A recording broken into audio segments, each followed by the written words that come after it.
الحمد للہ کفا وسلام علی حبیبہ الذین اصطفیٰ اما بعد فاعوذ باللہ من الشیطان الرجیم بسم اللہ الرحمن الرحیم فمن شہد منکم الشہر فلیصمہ صدق اللہ المولانا العظیم وصدق رسولہ النبی الامین الکریم۔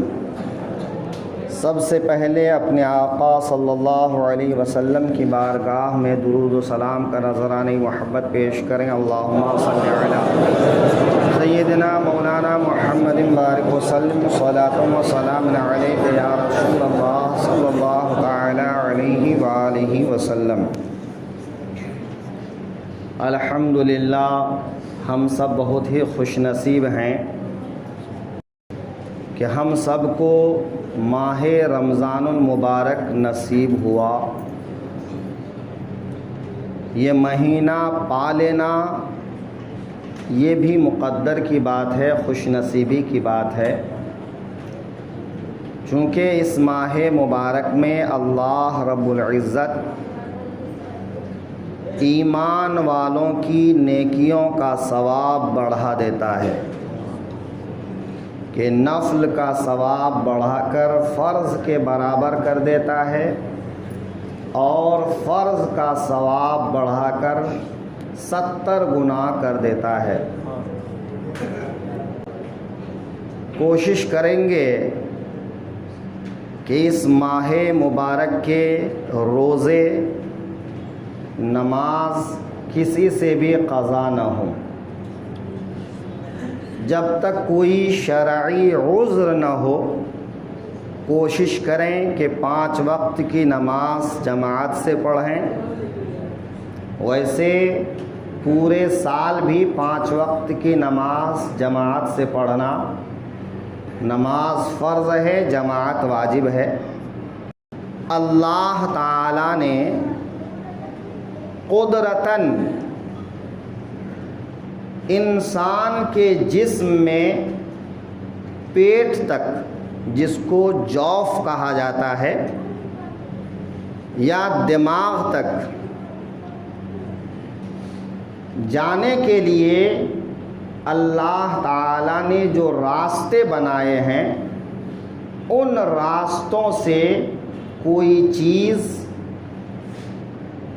جوف یعنی پیٹ یا دماغ تک نہ پہنچے۔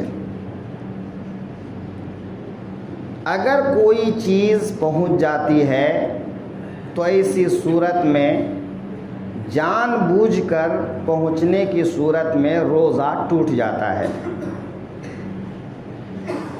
ہاں، بھولنے کا مسئلہ الگ ہے کہ آدمی بھول کر پانی پی لیا یا کچھ کھا لیا، اور جیسے ہی یاد آیا منہ میں اگر پانی ہے تو اسے پھینک دیا، منہ میں اگر کھانا ہے تو اسے پھینک دیا، تو اس کا روزہ نہیں ٹوٹتا ہے۔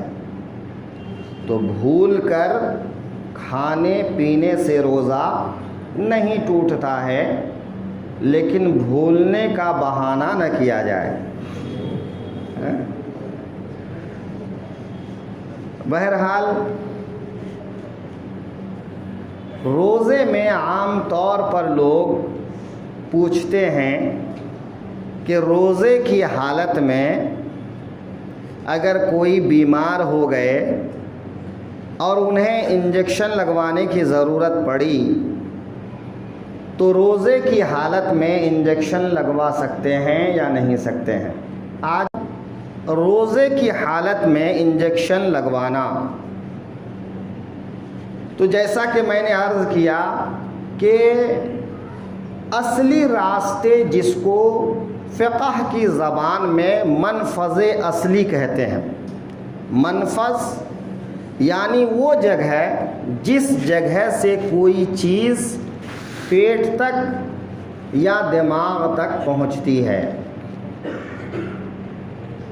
تو جو اللہ نے بنایا ہے ان میں سے اگر کوئی کھانے پینے کی چیز، دوا وغیرہ اندر جائے تو روزہ ٹوٹتا ہے۔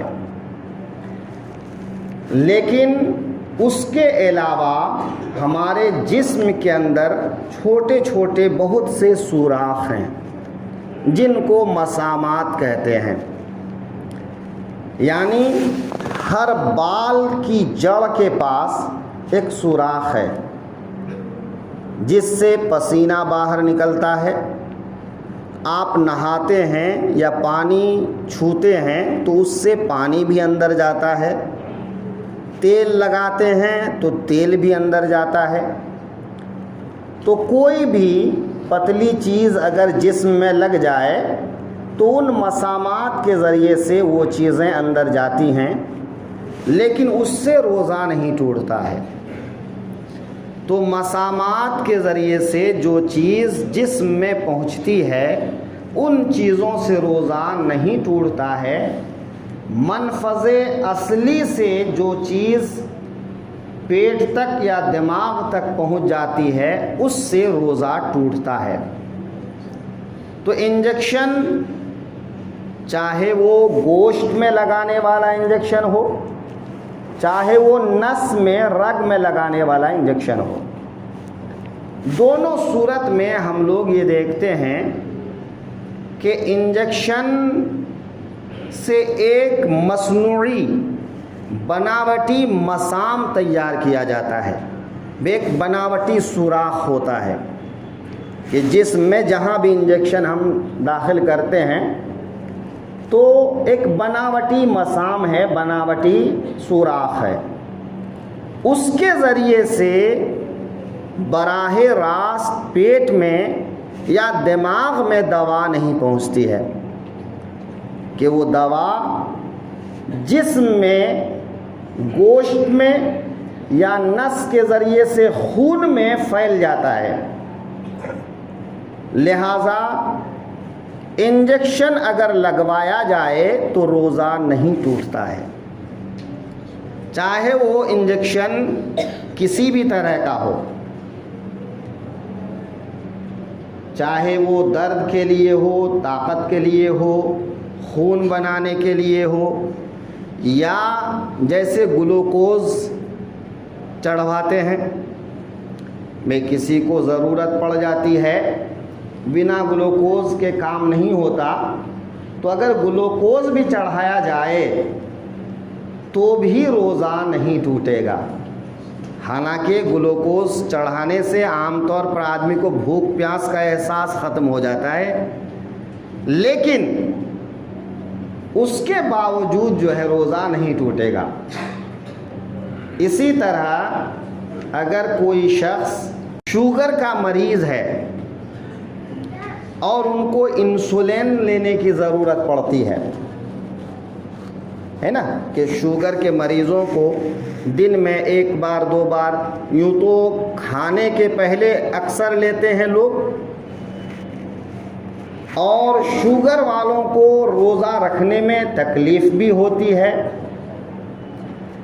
لیکن جن کا شوگر کنٹرول میں ہو وہ روزہ رکھ سکتے ہوں، وہ روزہ رکھیں۔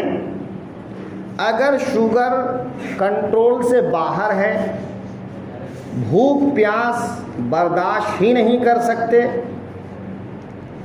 یا پھر اگر وہ کوشش بھی کریں تو کوئی دوسری بیماری ہو جائے، تو ان کے لیے میں نے جمعہ میں کہا تھا کہ ایسے لوگ شیخ فانی کے حکم میں ہیں کہ وہ ہر روزے کے بدلے میں ایک صدقہ فطر برابر صدقہ ادا کر دیا کریں۔ لیکن جو لوگ روزہ رکھ سکتے ہیں اور روزہ رکھتے ہیں، تو اگر ان کو روزے کی حالت میں انسولین لینے کی ضرورت پڑتی ہے، چاہے جسم کے کسی بھی حصے میں ہو، تو لے سکتے ہیں، اس سے روزہ نہیں ٹوٹتا ہے۔ لہذا انجیکشن چاہے وہ کسی بھی چیز کے لیے ہو، اگر لینے کی ضرورت پڑتی ہے تو روزہ دار آدمی لے سکتا ہے، اس سے روزہ نہیں ٹوٹتا ہے۔ کبھی کبھی خون چیک اپ کرانے کے لیے خون نکالنا پڑتا ہے.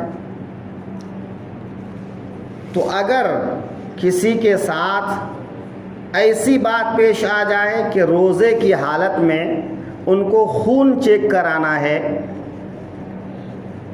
تو کرا سکتا ہے یا نہیں؟ تو جسم سے خون نکالنے کے سلسلے میں یہ دھیان رکھنا چاہیے کہ اگر معمولی تھوڑا سا خون نکالا جاتا ہے جس سے اس آدمی کو بے ہوشی نہیں ہوتی، روزہ توڑنے کی نوبت نہیں آتی، تو خون نکال سکتا ہے.